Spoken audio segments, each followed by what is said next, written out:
Avatar Meher బాబాకి జై. బాబా కృపతో మనం ప్రతిరోజు లిజన్ హ్యుమానిటీ అనే గ్రంథాన్ని చదువుకుంటున్నాము. ఈ గ్రంథంలో డాన్ స్టీవెన్స్ మొట్టమొదట బాబా 1955వ సంవత్సరంలో జరిగినటువంటి సహవాస కార్యక్రమాన్ని వర్ణిస్తూ ఉన్నాడు. ప్రస్తుతం మనము బీదల కార్యక్రమం అంటే 3వ రోజు, అంటే వారంలో ఏదో వారంలో ఒక 3వ రోజున బీదల కార్యక్రమం. ఆ తర్వాత మిగిలిన కార్యక్రమాలు కూడా ఉన్నాయి అని చెప్పి మనం తెలుసుకున్నాం. బీదల కార్యక్రమం ప్రారంభమైంది. ఆరంగంకి చెందినటువంటి అనేక మంది బీదవారందరూ కూడా బాబా కార్యక్రమం ఎక్కడైతే జరుగుతోందో అక్కడికి అందరూ చేరుకున్నారు. అందరినీ బాబా ముందుకు తీసుకొస్తూ ఉన్నారు. బాబా ముందు నిన్న మనం అంతా కూడా ఇదంతా వర్ణించుకోవడం చూసాం, చదివాం. ఆయన ఒక కుర్చీలో కూర్చుని ఉండగా ఆయన ముందు ఏర్పాటు చేయబడినటువంటి ఒక బల్ల, అటువైపు మెట్లు ఇటువైపు మెట్లు ఉంటాయి. వచ్చిన వాళ్ళందరినీ ఒక్కొక్కళ్ళని పైకి ఎక్కించడము, బాబా వాళ్ళ పాదాలు కడిగి ఆయన నుదుటిని తాకించి వాళ్ళకి 4 రూపాయలు దక్షిణగా ఇవ్వడము జరుగుతోంది. అలా మధ్యలో సత్యమాంగ్ అనేటటువంటి ఒక గజ దొంగ బాబా ముందుకు వచ్చినప్పుడు బాబా అతన్ని గురించిన విషయాలన్నీ కూడా ఇరుచి ద్వారా చెప్పించారు.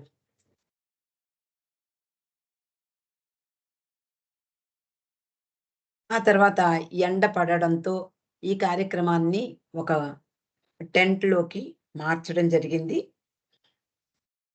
అలా ఆ ప్రదేశంలో అనేకమైనటువంటి మానవుల యొక్క పాదాలు అవతారుని కరస్పర్శచే పునీతమవుతూ ఉన్నాయి. ఆయన సేవలు అందుకుంటూ ఉన్నాయి. కొందరి పాదాలు మురికిగా ఉన్నాయి, కొన్ని పాదాలు అలసిపోయినట్లున్నాయి, మరికొన్ని పాదాలు సన్నగా బక్కచిక్కి ఉన్నాయి, కొన్ని పాదాలు పుండ్లు పడ్డాయి.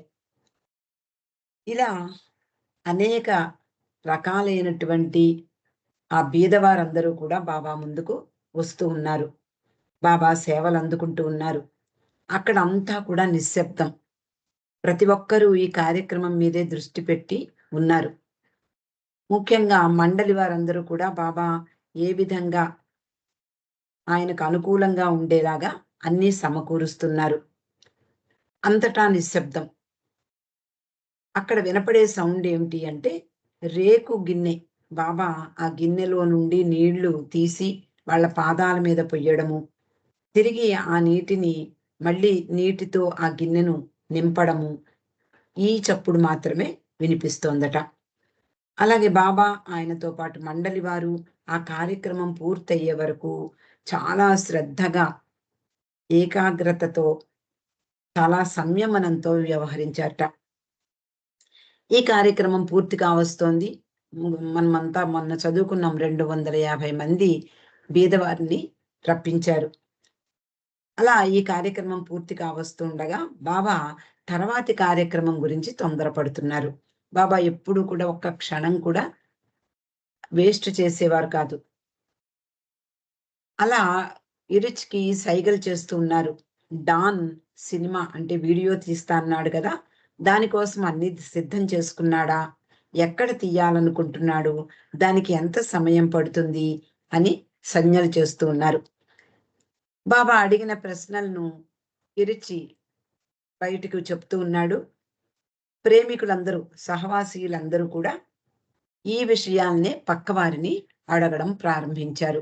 అంటే ఎక్కడ తీస్తాడు, ఎంత సమయం పడుతుంది, ఒక ప్రక్కన ఎండ బాగా నడినెత్తి మీదకి వచ్చేసింది. ఇలా ఒకళ్ళనొకళ్ళు ప్రశ్నించుకుంటున్నారు. దానికి జవాబులు కూడా పక్క వాళ్ళే చెప్తూ ఉన్నారట.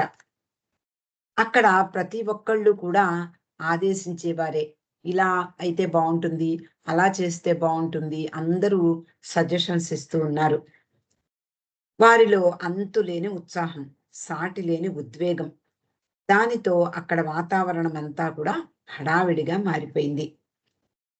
అమెరికా ప్రేక్షకులకు టీవీలో చూపించడం కోసం తీసే చలనచిత్రం అంటే వీడియో అందులో పాల్గొనాలని ఈ ఆలోచనే ప్రతి ఒక్కరిని ఆనందంలో ముంచింది. అంటే అక్కడున్న వాళ్ళందరూ కూడా వీడియోలో పడతారు. కాబట్టి అందరూ అక్కడున్నటువంటి వాళ్ళందరూ కూడా ఎంతో ఆనందిస్తూ ఉన్నారు. వారి హడావిడిలో బాబా చెప్పింది ఎవరు వినడం లేదు. కానీ అందులో కూడా ఏదో ఒక విశేషం ఉండి ఉంటుంది. అలా అక్కడి వాతావరణం అంతా ఉత్సాహము, ఆనందము వీటితో తేలియాడుతోంది. కెమెరాకు కావలసిన వెలుతురును, దానితో పాటు బాబాకు నీడను సమకూర్చడం కొంచెం కష్టంగానే మారింది. ప్రతి ఒక్కరూ సూచించేవారే అయ్యారు. అయితే అక్కడైతే బావుంటుంది. ఇక్కడ నీడ వస్తోంది. బాబాకు ఇక్కడైతే సౌకర్యంగా ఉంటుంది. ఇక్కడైతే వీడియో తీయడానికి కెమెరాకు అనుకూలంగా ఉంటుంది. ఇలా ప్రతి ఒక్కరూ కూడా సూచిస్తూ ఉన్నారు. అలాగే ప్రతి ఒక్కరూ ఇంకొకళ్ళు చెప్పినటువంటి సూచనను ఖండిస్తూ ఉన్నారు.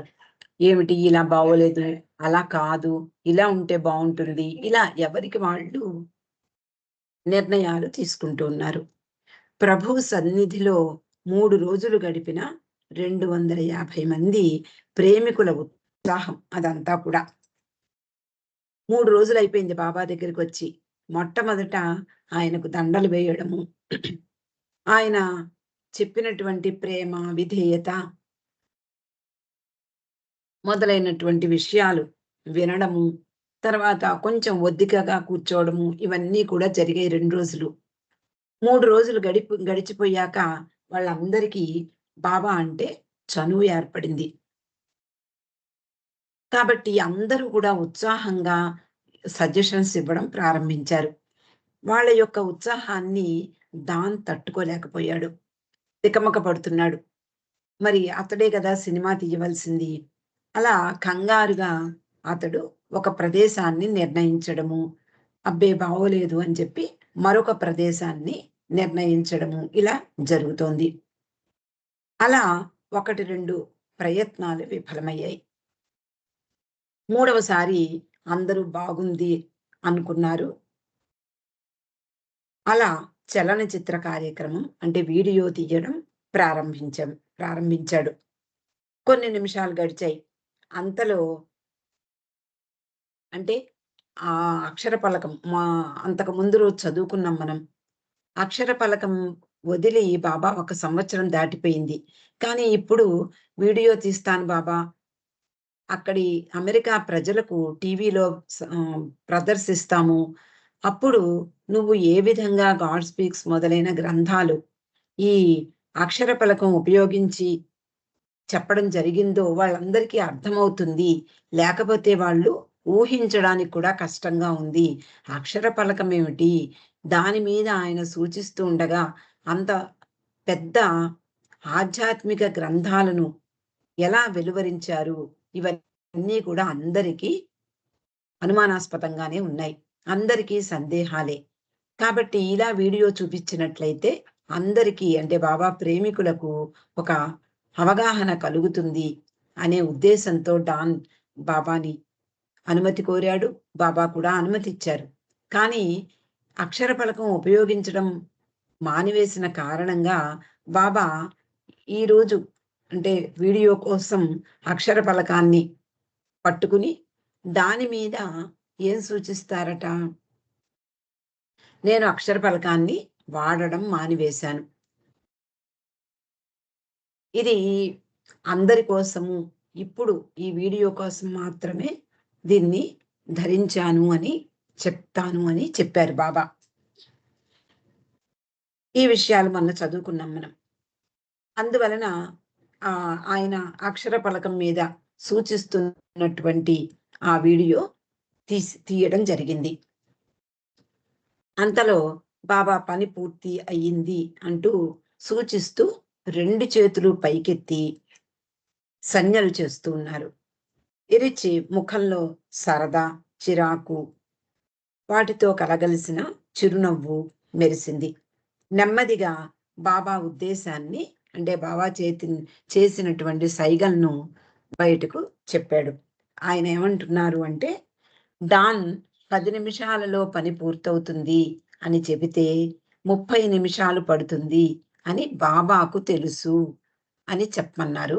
అది వివరించాడు ఎరిచి. ఆ రోజు పవిత్రమైన రోజు. బీదవారి పాదాలు కడగడము, చలనచిత్ర చిత్రీకరణ రెండూ ఒకే రోజు జరిగాయి. అప్పటికి సమయం మధ్యాహ్నం 2:30 గంటలయింది. అందరూ భోజనాలకు వెళ్ళారు. భోజనాలు ముగించి కాస్త విశ్రాంతి తీసుకున్నారు. కొంతమంది గాఢ నిద్రలోకి జారిపోయారు. తెరచి ఉంచిన, అంటే ఈ సహవాసీయుల కోసం ఏర్పాటు చేసినటువంటి ఆ భవనాలలో ఆ కిటికీల గుండా గురక శబ్దం కూడా వినిపిస్తోందట. కొంతమంది బాగా అలసిపోయి నిద్రపోతున్నారు. ప్రశాంతమైన ఆ మధ్యాహ్న సమయం గ్రామంలో నుండి వచ్చేటటువంటి చిరు శబ్దాలతో కలిసిపోయింది. కొండ దిగువన రైలు పట్టాల కానుకుని బాట పక్కనే ఉన్న సహవాసీయుల నివాసాల నుండి సన్నగా మాటల సవ్వడి వినవస్తోంది. అంతలో నీలిరంగు చెవర్లెట్ కారు కొండ దరి చేరుతున్నట్లుగా హార్న్ వినపడింది. ఇంకా గురక శబ్దాలు గాలిలో తేలియాడుతూ ఉన్నాయి. హుషారుగా ఉన్న వ్యక్తి, మనం చెప్పుకున్నాం ఆ రోజు ఉదయమే ఇద్దరు వ్యక్తులు విదేశీయులు రావడము, వెంట వాళ్ళ యొక్క మాటలు వింటూ ఏమిటి వీళ్ళ గందరగోళము, ఎంతకీ వదలరా వీళ్ళు అంటూ వాళ్ళకి పలహారాలు అందించడము, ఇవన్నీ కూడా మనం చదువుకున్నాం. వాళ్ళిద్దరిలో ఒక వ్యక్తి హుషారుగా ఉండే వ్యక్తి, మరో వ్యక్తి కొంచెం నెమ్మదస్తుడు. ఈ హుషారుగా ఉన్న వ్యక్తి బాబా కారు హార్న్ వినగానే టక్కున లేచి పక్కన పడుకున్న ఉన్నటువంటి ఆ నెమ్మదైనటువంటి వాణ్ణి కుదిపి లేపుతున్నాడు. బాబా వచ్చేస్తున్నారు అంటూ తలుపు తెరుచుకుని మెట్లు దిగి చకచకా వెళ్ళిపోయాడు. మళ్ళీ అంతలోనే వెనక్కి వచ్చి, అయ్యో నా టోపీ మర్చిపోయా, ఆలస్యం చెయ్యకు, తొందరగా రా అంటూ అతడు ముందుకు పరిగెట్టాడు. అతడు బహుశా డాన్ స్టీవెన్స్ అయ్యుండవచ్చు. అప్పటికే కారు గేటును సమీపించింది. వెనుక వైపు మిగిలిన వాళ్ళందరూ కూడా బయలుదేరారు. ఎరిచి ఆనాటి ఉదయమే ఈ వచ్చినటువంటి ఇద్దరు వ్యక్తుల దగ్గరికి వచ్చాడు. వాళ్ళు ఇంకా జెట్లాగ్‌లోనే ఉన్నారు. అంటే విదేశాల నుండి వచ్చినటువంటి వాళ్ళు. విమాన ప్రయాణం చేసి వచ్చి అలసిపోయారు. అందులో ముఖ్యంగా ఇక్కడ పగలైతే అక్కడ రాత్రవుతుంది కాబట్టి, ఇక్కడ పగటి సమయంలో నిద్ర వచ్చేస్తూ ఉంటుంది. కాబట్టి వాళ్ళు నిద్దట్లోనే ఉన్నారు. అప్పుడు ఎరిచి వీళ్ళ దగ్గరికి వచ్చి అంటున్నాడు, మిల్డ్రెడ్ కైల్ అస్థికలను పూడ్చిపెట్టే సమయంలో మీరిద్దరూ అక్కడే ఉండాలని బాబా కోరుతున్నారు. బాబా ఏం చెప్పారో వాళ్ళిద్దరికీ చెప్తున్నారు అని డాన్ వైపు తిరిగాడు ఎరిచి.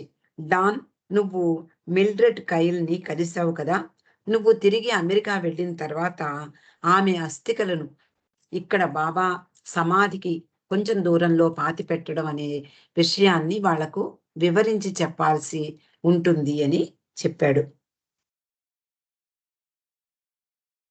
నువ్వు చూసింది వాళ్ళందరికీ చెప్పాలి. వాటిపై ఒక పాలరాతి పలక తయారు చేయించి దానిపై పెడతారు. ఈ విషయాలన్నీ కూడా ఎరిచి వాళ్ళిద్దరికీ వచ్చి ముందరే ఉదయమే వచ్చి చెప్పాడు. ఇంకా ఎరిచి వాళ్ళతో అంటున్నాడు, బాబా ఈ పని, అంటే మిల్డ్రెడ్ కైల్ అనేటటువంటి బాబా ప్రేమికురాలు, అమెరికా ప్రేమికురాలు, ఆవిడ అక్కడ మరణించిన సందర్భంలో ఆమె అస్థికలను ఇక్కడికి పంపిస్తారు. ఈ పని పూర్తి చేసే వరకు సహవాసీయులను పైకి రావడానికి బాబా అనుమతించలేదు. తర్వాత వాళ్ళందరూ కూడా కొండ మీదకు వస్తారు. అక్కడి స్థలాలను, కట్టడాలను, బాబా భావి సమాధిని అందరికీ బాబా చూపిస్తారు అని ఇరిచ్ వాళ్ళిద్దరికీ చెప్పాడు. వాళ్ళిద్దరూ మౌనంగా తల ఊపారు. అక్కడ నుండి వాళ్ళిద్దరూ ఈ మధ్యాహ్న సమయంలో కొండపైకి వెళ్ళారు.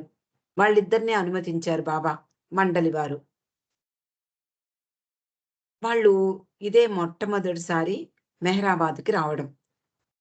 కొండ మీదకి వెళ్ళేసరికి అక్కడ బోర్లించిన అర్ధగోళాకారం గల శిఖరంతో నలుచదరంగా నిర్మించినటువంటి ఒక కట్టడం కనిపించింది. అదేమిటో మనకందరికీ తెలుసు. బాబా ఆనాడు భావి సమాధి. ఇప్పుడు బాబా సమాధి. అక్కడ వాళ్ళిద్దరికీ ఈ బోర్లించిన అర్ధగోళాకారంలో ఉన్నటువంటి శిఖరంతో కూడిన నలుచదరంగా నిర్మించినటువంటి బాబా భావి సమాధిని, దానితో పాటు అక్కడున్నటువంటి ఇతర కట్టడాలను కూడా వాళ్ళు చూశారు. అక్కడ ఇతరుల సమాధులు కూడా ఉన్నాయి. బాబా భావి సమాధి కొన్ని సంవత్సరాల క్రిందటే నిర్మాణమైంది. దానికి అనతి దూరంలో బాబాకు మిక్కిలి ప్రేమపాత్రులు, విశ్వాసపాత్రులు అయిన పాత తరానికి చెందినటువంటి అనుచరుల సమాధులు కూడా ఉన్నాయి.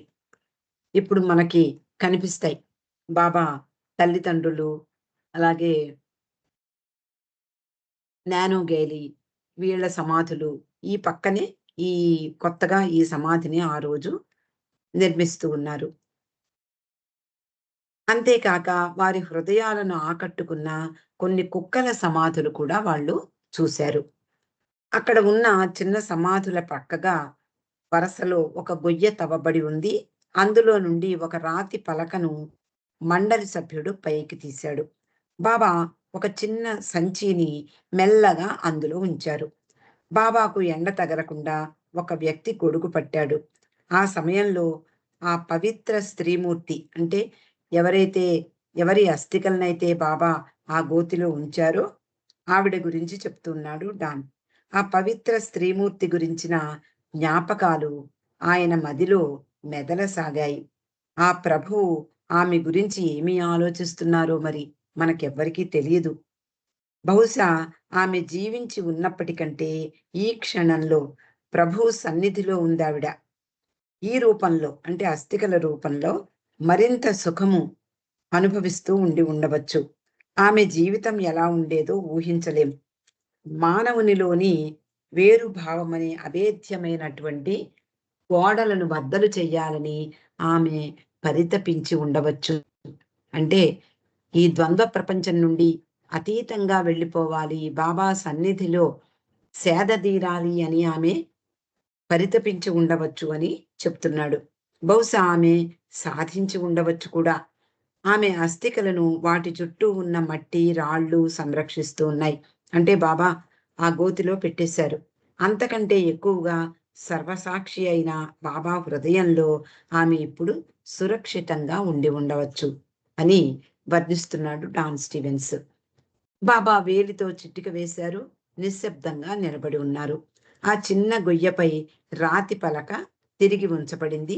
మిల్డ్రెడ్ కైల్ శరీరం ఇప్పుడు హాయిగా విశ్రాంతి తీసుకుంటోంది.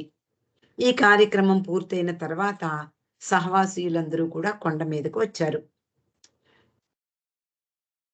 అందరూ అక్కడికి చేరుకున్నారు. బాబా కూడా తన బృందంతో అంటే తన మండలి వారు ఈ రోజు ఆ రోజు వచ్చినటువంటి డాన్ స్టీవెన్స్, ఫ్రాన్సిస్ బ్రెవెజాన్ వీళ్ళందరితో కలిసి అక్కడకు చేరుకున్నారు. అక్కడ మధ్యగా ఉన్న ఒక కట్టడం అంటే ఇప్పుడు మనకి ఆ జెండా పైకి ఎగురుతూ మెహర్ రిట్రీట్ అనే బిల్డింగ్ కనపడుతోంది కదండీ! ఆ బిల్డింగ్ దగ్గరికి వచ్చారు. ఆ కట్టడం చుట్టూ తిప్పి చూపించారు వాళ్ళందరికీ. అది సుమారు 8 అడుగుల ఎత్తుగా ఏటవాలుగా రాతితో నిర్మించబడింది. దానిపైన గదులను చెక్క పలకలతోనూ, మట్టితోనూ నిర్మించారు. నిజానికి ఈ రాతితో నిర్మించిన ఏటవాలుగా ఉన్న కట్టడం బ్రిటిష్ సైనికుల కొరకు నీటిని నిలువ చేసే నీటి ట్యాంక్, వాటర్ ట్యాంక్. తర్వాత బ్రిటిష్ వారు మన దేశం నుండి వెళ్ళిపోయిన తర్వాత ఈ నీటి ట్యాంకు నిరుపయోగంగా ఉండిపోయింది. ఈ విషయాలన్నీ కూడా బాబా సహవాసీయులందరికీ కూడా తెలియజేస్తున్నారు. 1922 సంవత్సరం ప్రాంతంలో బాబా ఈ ప్రాంతానికి రావడం జరిగింది. ముఖ్యంగా 1923వ సంవత్సరం. తర్వాత ఆ ప్రాంతాన్ని తన కార్యక్రమ కేంద్రంగా బాబా ఉపయోగించుకున్నారు. తర్వాత 1938వ సంవత్సరంలో ఈ నీటి ట్యాంకు పై భాగంలో 2 గదులను మండలి వారి చేత నిర్మింపజేశారు. క్రింది భాగాన 2 దారులు ఏర్పాటు చేశారు. అంతకుముందు ఆ నీటి ట్యాంక్‌కి ఏమాత్రము దారి ఉండేది కాదు. తర్వాత బాబా ఈ సమయంలో 2 దారులు, తలుపులు అమర్చారు. ఒకటి సరుకులు నిల్వ చేసేందుకు, మరొకటి పడక గదిగాను మార్చారు. తర్వాత వాళ్ళందరూ బాబాతో కలిసి దానికి వెనుక వైపు ఉన్న వరండాలోకి వెళ్ళారు. మనకందరికీ తెలుసు, ఇప్పుడు కూడా మనం అక్కడ బాబా గడి ఉంటూ ఉంటుంది. అక్కడే ఉంచుతారు. అక్కడికి మనం వెడుతూ ఉంటాం. అక్కడికి వెళ్ళారు బాబా తన సహవాసీయులతో కలిసి. దానికి చుట్టూ గోడలు లేవు. పైకప్పు రేకులతో నిర్మించబడింది. అక్కడి నేల మట్టి ఆవు పేడతో అలకబడి కొంచెం తడిగా ఉంది. కానీ ఎక్కడా చెడు వాసన రావడం లేదు. కూర్చునేందుకు అనువుగానే ఉంది. నిజానికి ఆవు పేడ క్రిమి సంహారకంగా చెప్తారు. ఆ వసారాలో భోజనం చేసేందుకు ఎత్తైన బల్లలు, కుర్చీలు ఉన్నాయి. ఇందాక మనం ఇద్దరి పాశ్చాత్యుల గురించి ముచ్చటించుకున్నాం కదా! అందులో ఒక వ్యక్తి చురుకుగా ఉండేవాడు, హుషారుగా ఉంటాడు. రెండవ వాడు నెమ్మదస్తుడు. ఇద్దరికీ అక్కడ యూరోప్ దేశ వంటకాలను సిద్ధం చేసి వడ్డించబడ్డాయి. వీరిద్దరితో పాటు బాబా సోదరుడైనటువంటి ఆది, అతని భార్య ఫ్రీని ఇద్దరూ కలిసి వాళ్ళతో కలిసి భోజనం చేశారు. ఈ అతిథుల కోసం ఏర్పాట్లు చేస్తూ వాళ్ళిద్దరూ చాలా రోజులుగా మెహరాబాద్‌లోనే ఉంటున్నారు. ఆ రాత్రికి వాళ్ళు ఇద్దరు అహ్మద్ నగర్ వెళ్ళి వస్తారు. వసారాలోకి ఉత్సాహంగా వచ్చినటువంటి సహవాసీయులందరినీ కూడా ఇరిచి కూర్చోవలసిందిగా సూచించాడు. బాబా కూడా అక్కడున్నటువంటి ఒక క్యాన్వాస్ వాలు కుర్చీలో వెనుకొక వాలు కూర్చున్నారు. బాబా తన ప్రవచనాన్ని మొదలు పెట్టబోతుండగా ఆయన దృష్టి ఇంకా కొంచెం తడిగా ఉండి అలకబడినటువంటి నేలపై పడింది. రెప్ప వాల్చకుండా చూస్తున్న బాబా ముఖంలో దాని గురించి విచారం కనిపించింది. అయ్యో! ఈ తడిగా ఉన్నటువంటి నేల మీద వీళ్ళందరూ కూర్చుంటున్నారు. వీళ్ళకి జలుబు చేస్తుంది అనే ఉద్దేశంతో బాబా ముఖంలో విచారం కనిపించింది. బాబా అక్కడున్న ఇరిచ్, ఆది, సావకులతో కొన్ని క్షణాలు చర్చించారు. ఆ తడి నేలపై కూర్చున్నందువలన కొంతమందికి జలుబు చేయగలదు అనే భావం బాబా సంజ్ఞలలో ద్యోతకమైంది. వెంటనే ఎరిచి వాళ్ళందర్నీ నీటి ట్యాంకు పైన నిర్మించబడిన గదిలోకి తీసుకువెళ్ళాడు. అక్కడ తెరిచి ఉంచబడిన కిటికీల గుండా ఆ మధ్యాహ్న సమయంలో చల్లని గాలులు వీచసాగాయి. నేల చల్లగా ఉంది. బాబా తృప్తిగా తలాడించారు. అందరూ ఆయన వైపే చూస్తూ ఆయన చెప్పేది వినడానికి శ్రద్ధగా ఎదురు చూస్తూ కూర్చున్నారు. అలా సహవాసీలందరినీ కూడా కొండ మీదకు తీసుకువెళ్ళడము, అక్కడ అక్కడ ఉండేటటువంటి తన భావి సమాధి, అలాగే అక్కడ ఉన్న ఇతర కట్టడాలు, మనం ఇందాక చదువుకున్నట్లుగా ఈ వాటర్ ట్యాంకు, దాని మీద నిర్మించబడినటువంటి ఈ 2 గదులు, ఇవన్నీ కూడా వాళ్ళకి చూపించారు. వరండాలో కింద ఈ తడిగా ఉన్నందువలన ఇరిచ్ వాళ్ళందరినీ కూడా ఈ మెహర్ రిట్రీట్ పైన ఉండేటటువంటి గదిలోకి తీసుకువెళ్ళడం జరిగింది. ఇక్కడికి ఈరోజు ఆపుకుందాం అండి. అవతార్ మెహర్ బాబాకి జై.